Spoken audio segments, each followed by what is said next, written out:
je m'appelle Barbara Ivens, je suis bruxelloise, même si j'ai vécu très longtemps à Amsterdam.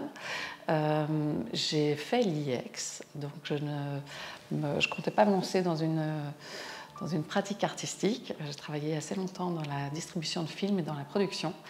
Et puis tout d'un coup, la photo a pris le dessus, par inadvertance en fait, parce que j'ai choisi le médium de la photographie, mais ça aurait pu être tout autre médium. Je voulais en fait tout simplement me faufiler dans l'intimité des inconnus.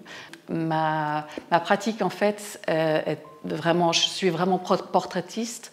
Mais bizarrement, tous mes projets artistiques s'en sont chaque fois éloignés, mais se sont toujours retrouvés dans l'ordre des séries.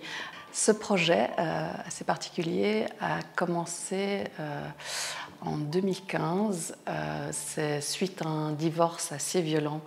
Et en fait, j'ai ressenti un besoin de me confiner chez moi et de me lancer dans un travail d'introspection assez particulier. En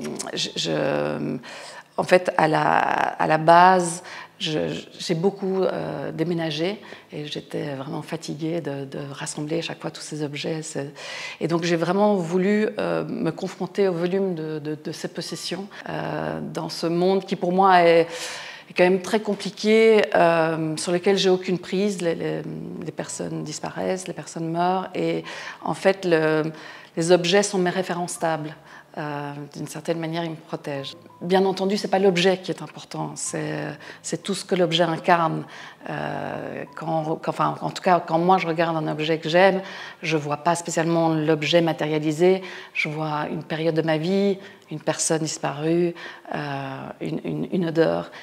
Et les rituels, ça c'est assez intéressant parce que donc j'ai mis en place tout un protocole, mais effectivement je n'avais pas réalisé à quel point le rituel justement de photographier, on pourrait se dire c'est épuisant et ça l'est effectivement de photographier des objets, c'est pas ce qui est le plus passionnant, mais il y avait justement, comme j'étais fragile, quand on prend photo des personnes, on doit leur donner énormément d'énergie pour que la personne même rayonne.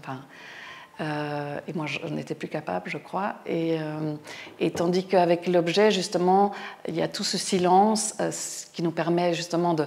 j'ai pu ranger toute ma maison de façon... Mais j'ai également pu... organiser ma pensée, en fait, quelque part, ma vie. Et ça m'a vraiment aidé, quelque part, à rester debout et à continuer, donc à mettre un pas devant l'autre. Voilà.